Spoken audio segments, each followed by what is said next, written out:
اعوذ باللہ من الشیطان الرجیم بسم اللہ الرحمن الرحیم رب اشرح لی صدری ویسر لی امری واحلل عقدۃ من لسانی یفقہوا قولی۔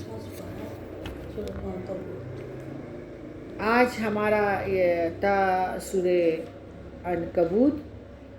عنکبوت کا مطلب ہے مکڑی کا جالا، نہایت بودا، ماشاء اللہ سمیہ جزاک اللہ خیر۔ اور آج تو کم از کم آپ لوگوں نے تو اتنا تھا کہ اتنا خوبصورت برسات تھا اللہ تعالیٰ کی رحمتوں کا، اور لوگوں کو لے آتے تو اچھا ہوتا، کیونکہ یہ بہت ہی زبردست اور شیطان کے لیے ایک مار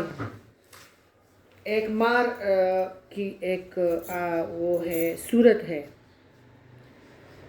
کہ شیطان پورے لشکر کے ساتھ یعنی اللہ تعالیٰ اس کو غرق کر دیتا ہے اور ہم لوگوں کو بھی شرک سے آزاد کرتا ہے۔ اتنا صورت عنکبوت جو ہے زبردست ہے۔ سورہ عنکبوت کا مطلب ہے عنکبوت مکڑی کا جالا، گھر نہایت یہ بہت بھودا، کمزور اور ناپائیدار ہوتا ہے مکڑی کا جالا۔ ہاتھ کے ادنی سے اشارے سے وہ نابودا ہو جاتا ہے۔ اللہ کے سوا دوسروں کو اپنا معبود، حاجت روا، مشکل کشا سمجھنا بھی بالکل ایسا ہی ہے، یعنی بالکل بے فائدہ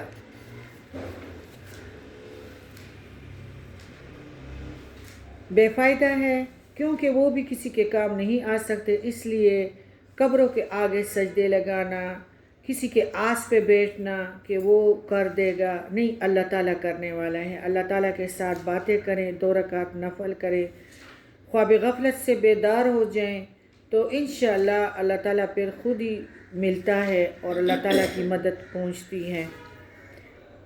غیر اللہ کے سہارے بھی مکڑی کے جالے کی طرح یکسر نابودا، ناپائیدار ہے۔ اگر یہ شرک یا قبر یا کوئی بندہ یا کوئی بادشاہ یا کوئی حاکم نفع بخش ہوتے یا کوئی طاقت یا کوئی پیسہ، تو یہ معبود گزشتہ اقوام کو بھی تباہی سے بچا لیتے، لیکن دنیا نے دیکھ لیا کہ وہ انہیں نہیں بچا سکے تو اوروں کو کیسے بچا سکیں گے۔ خواب غفلت سے بیدار کرنے کے لیے یہ صورت اللہ تعالیٰ نے نازل کرائی ہیں، اور یہ شرک کی حقیقت سے آگاہ کرنے اور ہدایت کا راستہ سجانے کے لیے ہی آیا ہے۔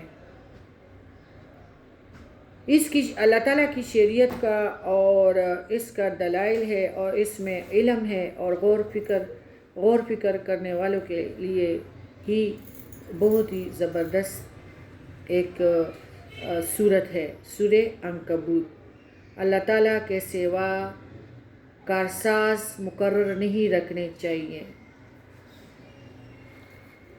اللہ کی عبادت، وحدت، لا الہ الا اللہ محمد رسول اللہ۔ بسم اللہ الرحمن الرحیم۔ سورہ عنکبوت مکی ہے اور اس میں 69 آیات ہیں اور 7 رکوع ہے۔ شروع اللہ کے نام سے جو بہت مہربان اور بار بار رحم کرنے والا ہے۔ الف لام میم۔ احسب الناس ان یترکوا ان یقولوا آمنا وهم لا یفتنون۔ الف لام میم۔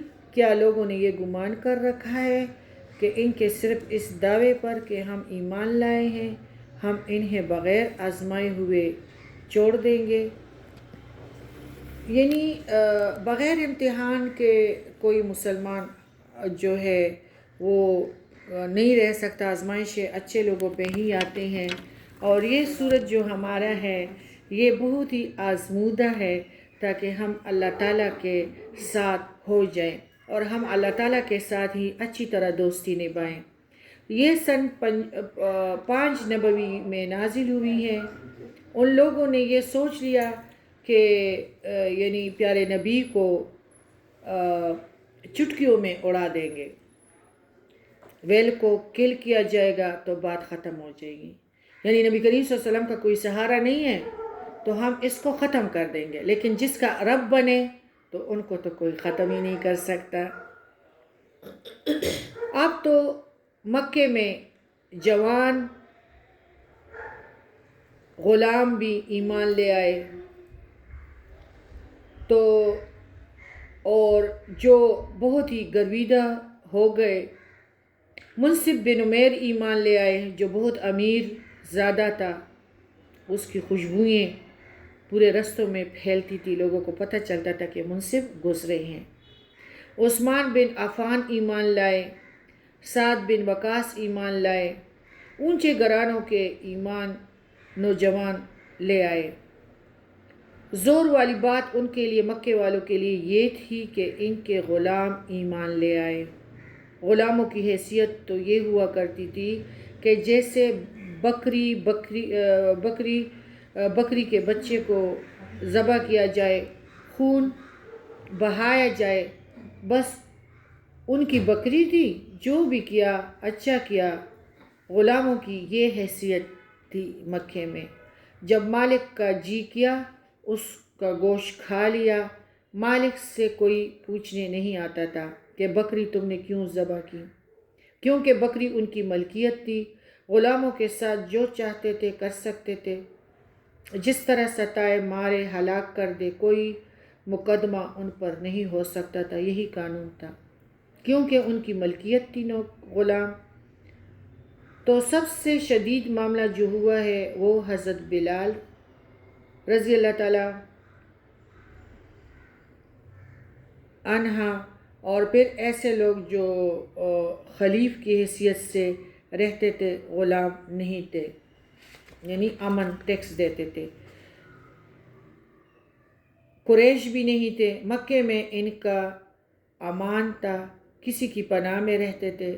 یاسر اب مکے میں آئے تھے یمن سے، ان کو خواب میں آیا تھا کہ آخری نبی کی ظہور کا وقت ہے۔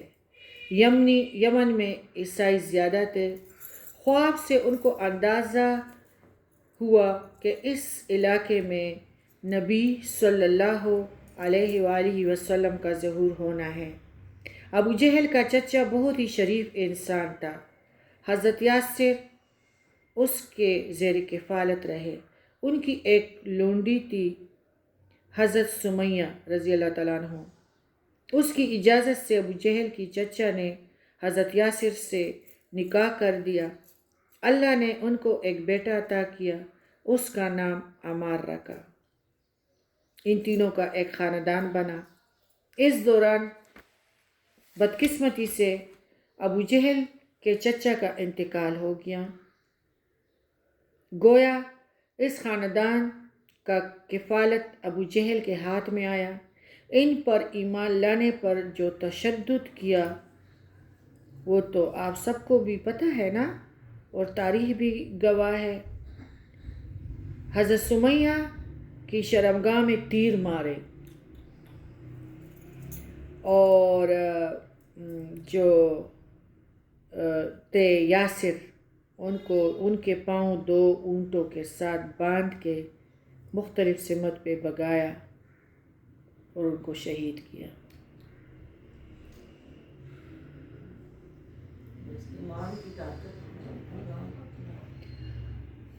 تو یہ تھا تشدد۔ عمار نے بس انکار کر دیا کہ میں تو نبی کی امت پہ نہیں ہوں، یعنی نبی پہ ایمان نہیں لایا ہوں، جس پہ حضرت عمار پھر پشیمان بھی تھے۔ لیکن قرآن میں یہ بات واضح کی گئی کہ صرف جان بچانے کے لیے اس طرح کرنا جائز ہے، کلمہ کفر کہنا جائز ہے، اللہ معاف کرنے والا ہے۔ حباب رضی اللہ تعالیٰ عنہ لوہار کا کام کر رہے تھے، کیونکہ اونچے گھرانے سے نہیں تھے۔ ان کے ساتھ جو تشدد کیا گیا ان کے لیے انگارے جلائے گئے، انگارے زمین پر بچھا دیے گئے، ان کو بلایا گیا، حکم دیا کہ اتاریے اپنا کرتا۔ ننگے پیٹ کے بل حضرت حباب کو انگاروں پر لٹایا، انگاروں سے ان کی جو اوپر والا جلد تھا وہ بھی گیا، پیٹ کی چربی بھی پگھل گئی حضرت حباب کی، اور حضرت حباب کے چربی سے وہ انگارے ٹھنڈے ہوئے۔ حضرت حباب اس زخموں کی شدت میں سڑا ہوا حضور کے خدمت کچھ لڑکوں کے ساتھ حاضر ہوئے۔ حضور صلی اللہ علیہ وسلم خانہ کعبہ کے ایک دیوار کے ساتھ سائے میں ایک چادر پر سر کے نیچے رکھے ہوئے آرام فرما رہے تھے۔ حضرت حباب سڑے ہوئے جسم کے ساتھ آئے اور کہنے لگے کہ نبی ہمارے لیے اللہ سے دعا کرے، اللہ کو پکارے نا، ہم سے یہ زخمیں اور یہ ظلم برداشت اور نہیں ہو رہا، اور کب تک یہ دیکھیں گے۔ حضور صلی اللہ علیہ وسلم بیٹھ گئے اور آپ نے فرمایا، خدا کی قسم بچوں، اب بھی تم جلدی مچا رہے ہو، ابھی تم پر وہ چیزیں آئی ہی نہیں ہیں جس طرح یعنی تاریخ گواہ ہے کہ یہ چیزیں تشدد اہل ایمان کی تاریخ کا ایک حصہ ہے، تم سے پہلے بھی یہی حال کیا گیا ہے، انہیں ایک گڑھا کھود کر اس میں کھڑا کر دیا گیا ہے اور پھر ان کے سروں پر آرا چلا دیا گیا ہے۔ حضرت زکریا علیہ السلام، اور آپ کو حدود والے یاد ہے نا، جو انگارے کیے تھے اور ان کو دھکیل رہے تھے ایمان والوں کو آگ میں، تو وہ اصحاب حدود، یہ تکلیفیں انہیں دین حق سے پھیرنے میں کامیاب نہیں ہوئی۔ صحیح بخاری۔ حضرت عمار اور ان کی والدہ حضرت سمیہ، حضرت یاسر، حضرت صہیب، حضرت بلال و مقدار رضی اللہ تعالی عنہما اسلام نزول کا سبب بنے، اور قیامت تک اہل ایمان جو معاشرے سے نہ ڈرے اور معاشرے کی باتوں کو برداشت کرے تو وہ ان میں شامل ہیں۔ اس نے مہندیاں نہیں کی، اس نے ولیمے میں میوزک نہیں کیا، یہ صحیح طرح ناچی نہیں ہے، اس نے یہ نہیں کیا، اس نے تو مطلب پیسے نچاور نہیں کیے۔ تو دین کے مطابق چلنے والوں کے لیے ہی تکلیفیں ہوتی ہیں، تکلیف والی باتیں ہوگی۔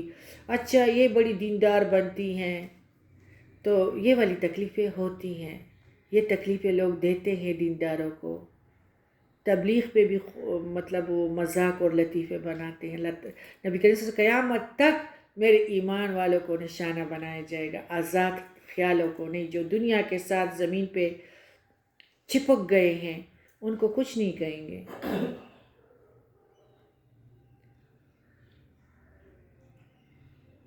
وَلَقَدْ فَتَنَّا الَّذِينَ مِن قَبْلِهُمْ فَلَيَعْلَمَنَّ اللَّهُ الَّذِينَ صَدَقُوا وَلَيَعْلَمَنَّ الْكَاذِبِينَ۔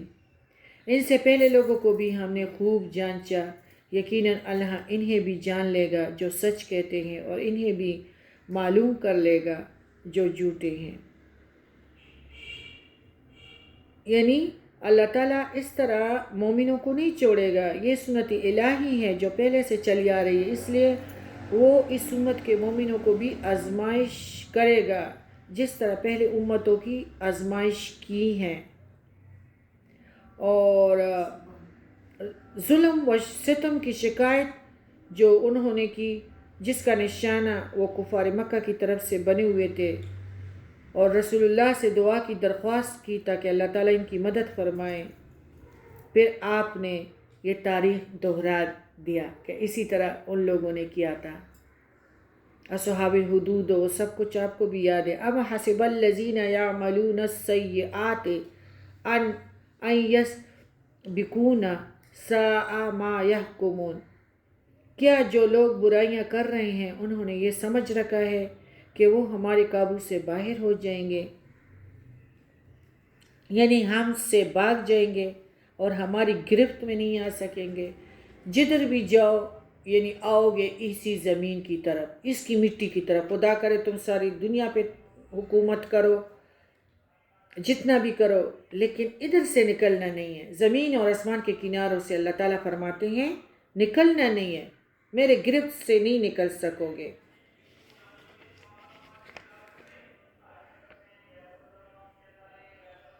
اور کیسی بری تجویز کر رہے ہیں، یعنی اللہ کے بارے میں کس زن فاسد میں یہ مبتلا ہے۔ ہر چیز پر اللہ تعالیٰ قادر ہے، ان کو دیکھ رہا ہے کہ کیا کریں، یعنی اپنی توانائیوں سے، اپنی دولت سے، اپنی جوانی سے یہ کون سے کام کر رہے ہیں۔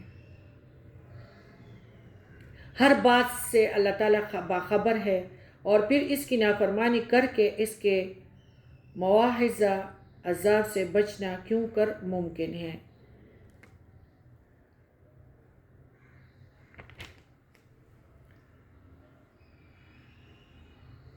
ہم نے اللہ تعالیٰ فرماتے ہیں کہ ہم نے جو ان سے پہلے تھے ان کو بھی آزمایا، آزمائش کے بغیر تو ہم کسی کو ایمان کا تسلیم بھی نہیں کرتے۔ اللہ کا علم تو قدیم ہے جو ان کے دلوں میں ہے، اللہ تعالیٰ جانتا ہے۔ اللہ ظاہر کر دے گا کہ کون ایمان میں کمزور ہے اور صادق الایمان کون ہے، جھوٹ موٹ کا ایماندار کون، دودھ پینے والا مجنون کون ہے۔ کیونکہ کس طرح کا عاشق ہے، اس سب کچھ کا پتہ تب چلتا ہے کہ آزمائش، جب ہم پہ کوئی غم آئے کہ ہم کہیں کہ ہم نماز اور نوافل کیوں پڑھے، میں تو بہت اس طرح بھاگتی تھی، میرے ساتھ کیوں کیا، تو کیا اللہ تعالیٰ کو تو بس فرق کوئی، اگر غم میں بھی ہم عبادت کرے تو یہ اللہ کا شکر ہے، اگر خوشی میں بھی ہم عبادت کرے تو یہ بھی اللہ کا شکر ہے۔ ہم نے آزمایا تھا جو ان سے پہلے تھے، واضح رہے گا، جو سچے ہیں وہ ان کو بھی واضح رکھے گا، اور جو جھوٹے ہیں اللہ تعالیٰ ان کے بھی منہ کو کالا کرے گا۔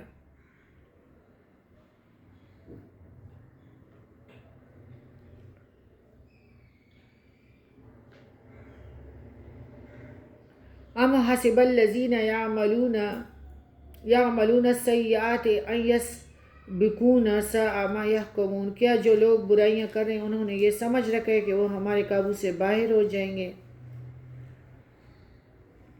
اور یہ لوگ کیسی بری تجویز کر رہے ہیں۔ من کان یرجو لقاء اللہ فإن اجل اللہ لآت وہو السمیع العلیم۔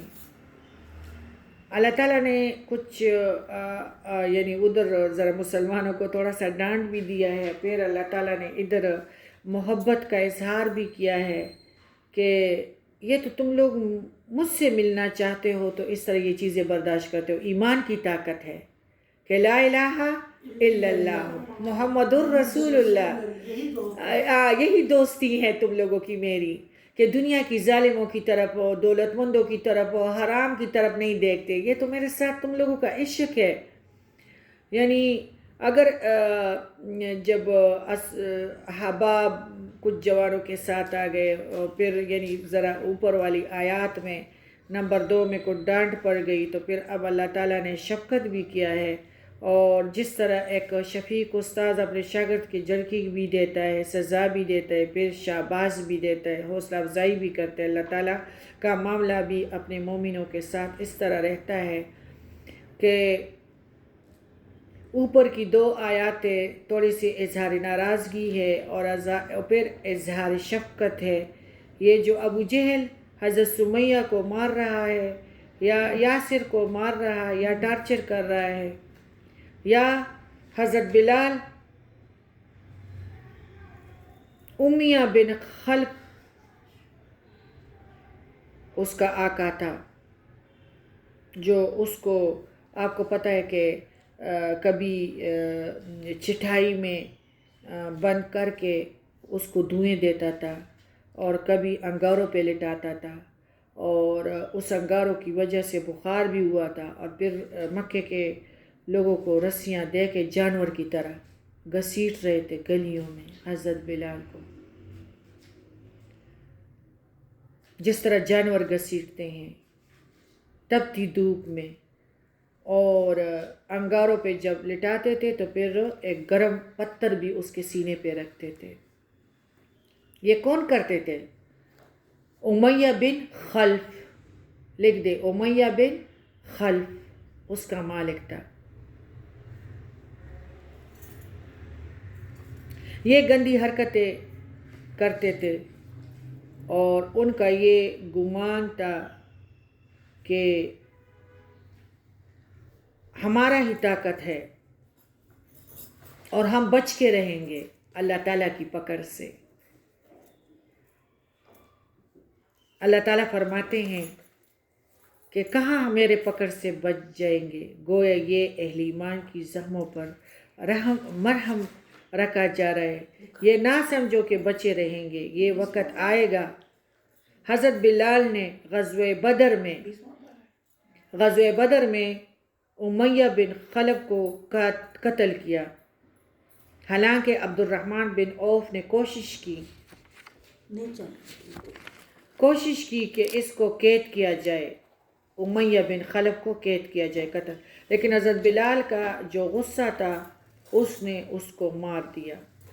12 برس اللہ نے پیارے نبی کو کہا تھا اور ان سارے اصحابوں کو جو ان کو جلاتے تھے کہ ذرا اپنے ہاتھ روکے رکھو، ایک وقت آئے گا کہ تمہارا ہاتھ کھول دیے جائیں گے، اب تک تمہارے ہاتھ باندھے رکھے ہوئے ہیں اور اب تمہارے ہاتھ کھولے جا رہے ہیں۔ ابو جہل اور امیہ بن خلف جو ہم نے ان کو چھوٹ دی ہوئی تھی، اہل ایمان بندوں پر یہ جو چاہتے تھے کر لیتے تھے۔ ہم نے غزوہ بدر میں ایسے ان کو پکڑ لیا کہ ان کو لہو لہان، ان کے ناک تلواروں سے اتار دیے گئے، اور ان سارے سرداروں کو ایک کنویں میں ڈالا گیا، خون و خون، اور اسی کنویں کی طرف نبی کریم صلی اللہ علیہ وسلم خطاب کر رہے تھے۔ اصحابوں نے فرمایا یا رسول اللہ یہ تو قتل کیے گئے ہیں۔ نبی کریم صلی اللہ علیہ وسلم نے فرمایا یہ اب سب سے زیادہ سنتے ہیں، میں نے تمہیں نہیں کہا تھا کہ اللہ تعالیٰ کی پکڑ سے بچ جاؤ، اللہ تعالیٰ کے عذاب سے بچو، آج تمہیں ختم کیا گیا ہے۔ اور مزید یہ کہا کہ اب قیامت سے اس عذاب سے نہیں بچ سکو گے، ممکن ہی نہیں ہے۔ دیکھو یہ دنیا کی مستی تو ختم ہو جائے گی، دنیا کی مستی ان کی ختم ہو گئی نا، امیہ بن خلف کی اور ابو جہل کی، جتنے بھی تھے، عتبہ، آپ کو پتہ ہے کہ حضرت حذیفہ ایمان لائے تھے، عتبہ ایمان نہیں لائے تھے، اس کے بھائی تھے۔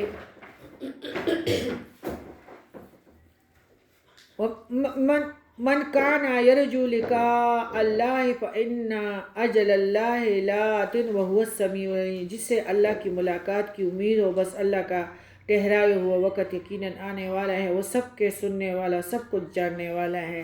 بے شک جو آخرت کی پر ایمان رکھتے ہیں وہ اجر و ثواب کی امید پر ایمان صالحہ کرتا ہے، اللہ اس کی امیدیں بر لائے گا اور اس سے اس کے عملوں کی مکمل جزا عطا فرمائے گا، دنیا میں بھی، نزاع کے وقت بھی، اور قبر کی رات کو بھی جزا عطا کرے گا۔ ہمارا مالک سویا ہوا نہیں ہے۔ قیامت یقیناً برپا ہو کر رہے گی، اللہ کی عدالت ضرور قائم ہوگی، موت ضرور، کل نفس ذائقۃ الموت، انا بطش لشدید، ہر نفس کے لیے موت ہے، اور موت کی گھڑی کیا ہے؟ انفرادی قیامت۔ اجتماعی محشر تو شروع ہوگی نا، لیکن انفرادی قیامت کہاں ہے؟ جنازے کے ٹائم، نزاع کی گھڑی اور قبر کی رات۔ قیامت صغریٰ ہے نا. اچھا، تو اللہ تعالیٰ فرماتے ہیں کہ یہ سب کچھ تو آنے والا ہے اور اللہ کی عدالت تو پھر ضرور قائم ہوگی.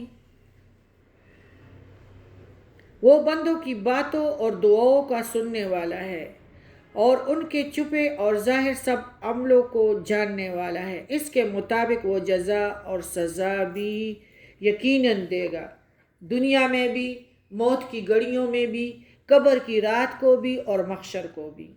قبر کی رات جس کی کامیاب ہوئی بس بادشاہ ہو گیا، قبر کی رات جس کی فیل ہو گئی بس چلا گیا. کل وہ 2 حدیث سن رہے تھے نا کہ ابھی تک وہ زمین کے نیچے ہی دستے جا رہے، یعنی جو لاوے میں گئے. سجین، وما ادراک ما سجین. سجین کیا ہے؟ سجین وہ نیچے لاوا ہے. جس طرح قبر میں ڈالا گیا زمین میں دستا جائے گا، دستا لاوے میں نیچے نیچے نیچے نیچے. قیامت پتہ نہیں کب قائم ہوگی. پھر قیامت کے دن کہاں جانا ہے؟ جہنم میں.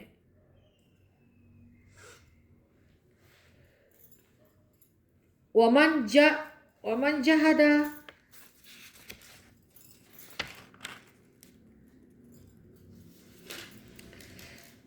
جہد فإنما يجاهد لنفسه إن الله لغني عن العالمين.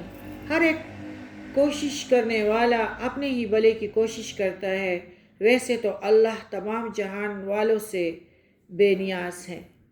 اس کا کیا مطلب ہے؟ یعنی تم سارے ایک ہو بھی جاؤ، متقی بن جاؤ نا، تو اللہ تعالیٰ کی سلطنت میں اضافہ نہیں ہو سکتا. بالکل صحیح ہے. اور اگر ہم سارے نافرمان ہو جائے خدا نخواستہ تو اس اللہ تعالیٰ کی بادشاہی میں کمی نہیں ہو سکتی. یہ ہمارا ہی فائدہ ہے، ہمارے نسبت صحیح ہے کہ ہمارے لیے بڑے بڑے محل بنائے گئے ہیں. جب ہم ادھر ایک کچن نہیں بنا سکتے، ایک گھر نہیں بنا سکتے، ادھر ہمارے لیے محلات تیار کیے گئے ہیں. ہمارا قبر کتنا خوبصورت ہے. تو کفار کے مقابلے میں جہاد شامل ہے کہ یعنی جہاد کرو کفار کہ وہ بھی من جملہ صالح عمل پہ آ جائیں. اور والذین آمنوا وعملوا الصالحات لنکفرن عنہم سیئاتہم ولنجزینہم احسن الذین کانوا یعملون. اور جو لوگ ایمان لائے اور انہوں نے نیک عمل کیے، ہم ان کے تمام گناہوں کو ان سے دور کر دیں گے اور انہیں ان کے نیک اعمال کے بہترین بدلے دے دیں گے. یعنی اللہ تعالیٰ تمام مخلوق سے بے نیاز ہے. وہ محض اپنے فضل و کرم سے اہل ایمان کو ان کے عملوں کے بہترین جزا عطا فرمائے گا اور ایک نیکی پر کئی گنا اجر اور ثواب دے گا. اگر اس کے ذہن پہ یہ آئے کہ کاش میں بھی اسی طرح پڑھوں اور میں بھی اپنے بچوں کو اس طرح قائل کروں کہ وہ نہ موبائل دیکھے نہ وہ، تو اللہ تعالیٰ ان کے دلوں کی ارمان کو پورا کرے گا. اللہ تعالیٰ ان کے بچوں کو صحیح رکھے گا. اللہ تعالیٰ ان کی آنکھوں کو ٹھنڈا کرے گا اپنے گھر کی مطابق. کیونکہ اللہ تعالیٰ یعنی دل میں اگر تم کچھ کرو نا کہ کاش میں بھی اس طرح تہجد پڑھوں، کاش میں بھی، تو اس کاش سے بھی تم لوگوں کو ثواب ملے گا. برائی کا بس برائی کے مطابق.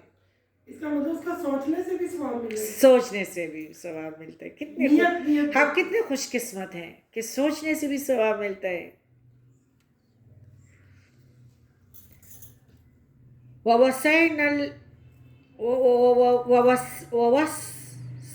الْإِنسَانَ بِوَالِدَيْهِ حُسْنًا وَإِنْ جَاهَدَاكَ لِتُشْرِكَ بِي مَا لَيْسَ لَكَ بِهِ عِلْمٌ فَلَا تُطِعْهُمَا إِلَيَّ مَرْجِعُكُمْ فَأُنَبِّئُكُمْ بِمَا كُنْتُمْ تَعْمَلُونَ. ہم نے ہر انسان کو اپنے ماں باپ کے ساتھ اچھا سلوک کرنے کی نصیحت کی ہے. ہاں اگر وہ کوشش کرے کہ آپ میرے ساتھ، اللہ تعالیٰ کے ساتھ اپنی طرف اشارہ، آپ میرے ساتھ اسے شریک کر لے جس کا آپ کو علم نہیں تو ان کا کہنا نہ مانیے، تم سب کا لوٹنا میری ہی طرف ہے، پھر میں ہر اس چیز سے جو تم کرتے تھے تمہیں خبر دوں گا۔ یعنی والدین آپ کو پتہ ہے کہ والدین سے تو جنت ہے اور ان کو دیکھنا عمرے کے مطابق ہے۔ اگر والدین شرک کا حکم دے تو اس کو نہ مانے اور اس کے لیے خاص کوشش بھی کرے، ان کی اطاعت نہیں کرنی اور ان کی نافرمانی بھی نہیں کرنی، ان کی اطاعت کرو۔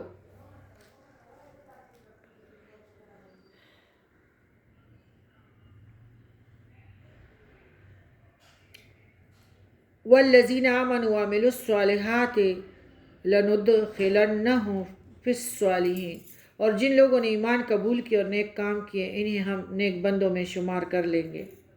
یہ آیات تب نازل ہوئی جب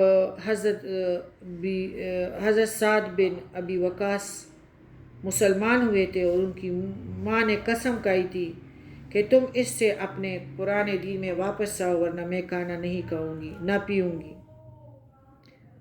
اور یہاں تک کہ اگر مجھے موت بھی آ گئی لیکن تم نے انکار کرنا ہے پیارے نبی کا۔ تو وہ اپنی والدہ کا زبردستی سے منہ کھولتے تھے اور ان کو کھلاتے تھے۔ اس پر یہ آیت نازل ہوئی، حضرت کس پہ؟ سعد بن ابی وقاص پہ۔ یہ آیت نمبر 9، سعد بن ابی وقاص پر یہ نازل ہوئی، سعد بن ابی وقاص پر۔ وَمِنَ النَّاسِ مَن يَقُولُ آمَنَّا بِاللَّهِ فَإِذَا أُوذِيَ فِي اللَّهِ جَعَلَ فِتْنَةَ النَّاسِ كَعَذَابِ اللَّهِ وَلَئِنْ جَاءَ نَصْرٌ مِّن رَّبِّكَ لَيَقُولُنَّ إِنَّا كُنَّا مَعَكُمْ أَوْ لَيْسَ اللَّهُ بِأَعْلَمَ بِمَا صُدُورِ الْعَالَمِينَ۔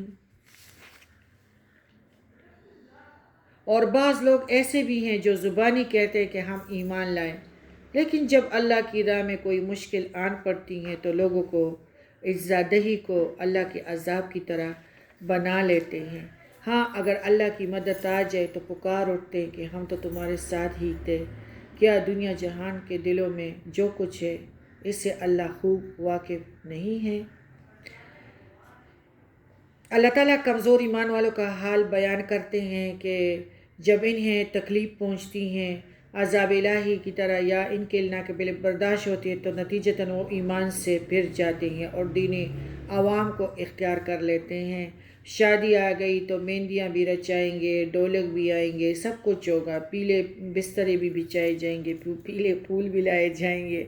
تو یہ تو نہیں ہوا نا، یہ تو کبھی یوں کبھی یوں، یعنی مسلمانوں کا یہی ہے۔ اور بہت سارے اس طرح ہے کہ کبھی کسی کے لیے جھوٹ کہا، رشتہ داروں کے معاملے میں ان کی حمایت کی، رشتہ داری کو زیادہ لیا اور صدق سے کسی کے لیے بات نہیں کی، تو یہ مومنوں کا شیوا نہیں ہے، اور ان کو کبھی بھی قبر کی عزت، نزاع کی عزت نصیب نہیں ہوتی۔ ہم نے جانا ہے نا، اس پروسیس سے گزرنا ہے نا، تختے کا غسل، جنازہ، قبر کی رات، یہ پروسیس ہم پہ آنے والے ہیں نا، تو ان کو کبھی بھی ان موقعوں پہ عزت نصیب نہیں ہوگی۔ وَلَيَعْلَمَنَّ اللَّهُ الَّذِينَ آمَنُوا وَلَيَعْلَمَنَّ الْمُنَافِقِينَ، اور جو لوگ ایمان لائے اللہ انہیں بھی جان کر رہے گا اور منافقوں کو بھی جان کر رہے گا۔ اللہ تعالیٰ کیا اللہ ان باتوں کو نہیں جانتا جو تمہارے دلوں میں ہیں اور تمہارے ضمیروں میں پوشیدہ ہے؟ گوئے زبان سے مسلمانوں کا ساتھی ہونا ظاہر کرتے ہو۔ یہ لوگ اس طرح کرتے تھے کہ جب مسلمانوں کو مکے والے نا آپ کو پتہ ہے عبداللہ بن ابی تھے، بہت سارے تھے کہ مسلمانوں کے ساتھ دوستیاں کرتے تھے، لیکن بس جو جیت جاتا تھا پھر اس گروپ میں جاتے تھے کہ ہم نے آپ کو بچایا ہے، جیتنے والوں کے ہوتے تھے، کبھی ادھر کبھی ادھر۔ کیا اللہ ان باتوں کو نہیں جانتا جو تمہارے دلوں میں اور جو تمہارے ضمیروں میں ہیں؟ گویا زبان سے مسلمانوں کا ساتھی ہونا ظاہر کرتے ہو۔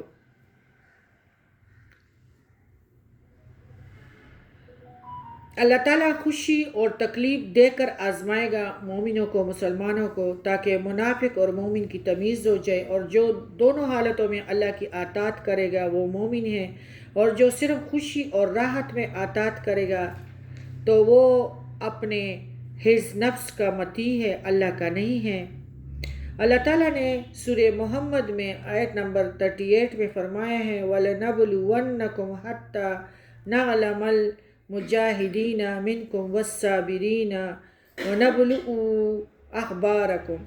ہم تمہیں ضرور آزمائیں گے تاکہ ہم جان لیں کہ تم میں مجاہد اور صابر کون ہیں، تمہارے دیگر حالات بھی جانچیں گے۔ جنگ احد کے بعد جس میں مسلمان اختیار و امتحان کی بھٹی سے گزارے گئے تھے، اللہ تعالیٰ نے سورہ العمران میں آیت نمبر 179 میں فرمایا ما کان اللہ لیذر المؤمنین علی ما انتم علیہ حتی یمیز الخبیث من الطیب۔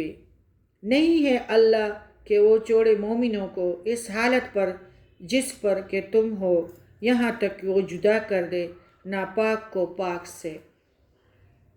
ہماری جدائیاں آئے گی، ہمارا ادھر آنا بیٹھنا، اور بہت سارے لوگ کہتے ہیں کہ اس کے پاس ٹائم ہے، لیکن ہمارے جو اس محفل کی برکت ہے وہ اس طرح ہے کہ 1000 سجدوں سے یہ محفل بہترین ہے، کیونکہ یہ ہم جتنے بھی بلڈنگوں سے گزر کے آتے ہیں اس کے ذرات جتنا ہمارے گناہ معاف ہو جاتے ہیں، جتنے بھی جانوروں پہ بال ہے، جتنے بندوں پہ ہیں اتنے گناہ، تو کیا اتنی عبادت ہم کر سکتے ہیں؟ ہم ادھر جتنی بھی دعا مانگے اور ہم جب گیٹ پہ جائیں ہمارے لیے جو گیٹ کھولے ہم ان کے لیے بھی دعا کریں تو وہ دعا بھی ضرور قبول ہوگی، تو اتنا ہم کر سکتے ہیں۔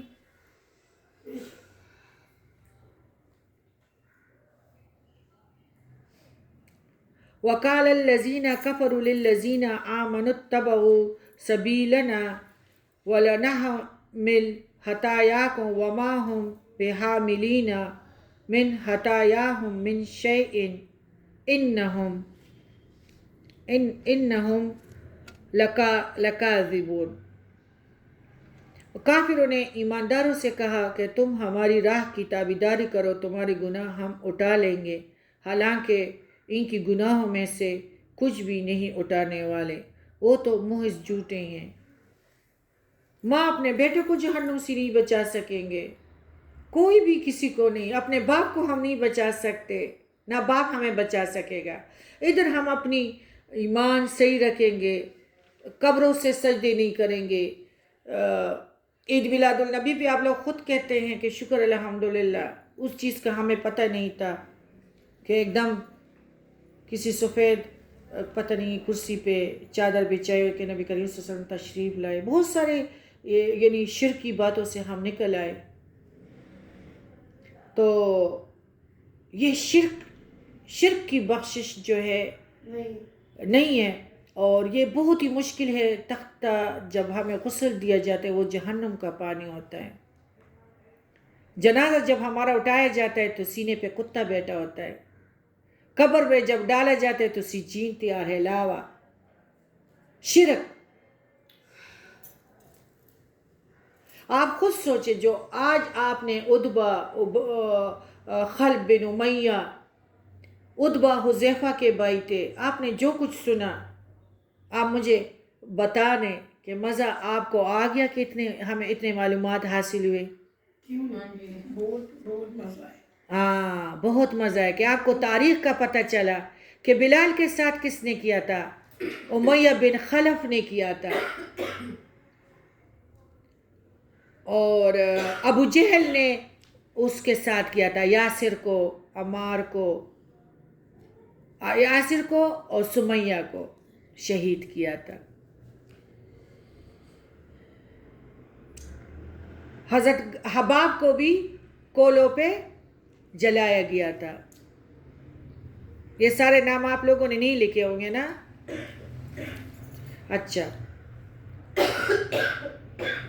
وَلَيَحْمِلُنَّ أَثْقَالَهُمْ وَأَثْقَالًا مَعَ أَثْقَالِهِمْ وَلَيُسْأَلُنَّ يَوْمَ الْقِيَامَةِ عَمَّا كَانُوا يَفْتَرُونَ، البتہ وہ اپنے بوجھ ڈھو لیں گے اور اپنے بوجھوں کے ساتھ ہی اور بوجھ بھی، جو کچھ افطرا بردازیاں کر رہے ہیں ان سب کی بابت ان سے باز پرس کی جائے گی۔ یعنی کفر، شرک، اپنی ہی بوجھ صرف نہیں اٹھائیں گے، بلکہ اس نے جو جشن منایا تھا، ایک ذریعہ بنایا تھا، دکان سجائے تھے، ان لوگوں کا گناہ بھی ان پر بوجھ ہوگا جو ان کی کاوشوں سے گمراہ ہوئے تھے۔ حدیث میں ہے جو ہدایت کی طرف بلاتا ہے اس کے لیے اپنی نیکیوں کے اجر کے ساتھ ان لوگوں کی نیکیوں کا اجر بھی ملتا ہے جو اس کی وجہ سے قیامت تک ہدایت کی پیروی کریں گے بغیر اس کے کہ ان کے اجر میں کوئی کمی ہو، اور جو گمراہی کا داعی ہے دعوت دیتا ہے اس کے لیے اپنے گناہوں کے علاوہ ان لوگوں کے گناہوں کا بوجھ بھی اس کے سر پہ ہوگا جو قیامت تک اس کی وجہ سے گمراہی کا راستہ اختیار کرنے والے ہوں گے، بغیر اس کے ان کے گناہوں میں یعنی اور اضافہ ہوگا، جس طرح قیامت تک ظلم کیے جانے والوں کا خون کا گناہ آدم علیہ السلام کے پہلے بیٹے پر ہوگا۔ جب تک قیامت تک جتنے بھی قتل ناحق ہوتے ہیں تو اس کے یعنی زور اس پہ آتا ہے، کس پہ؟ قابیل پہ، کیونکہ سب سے پہلے اس نے ناحق قتل کیا تھا۔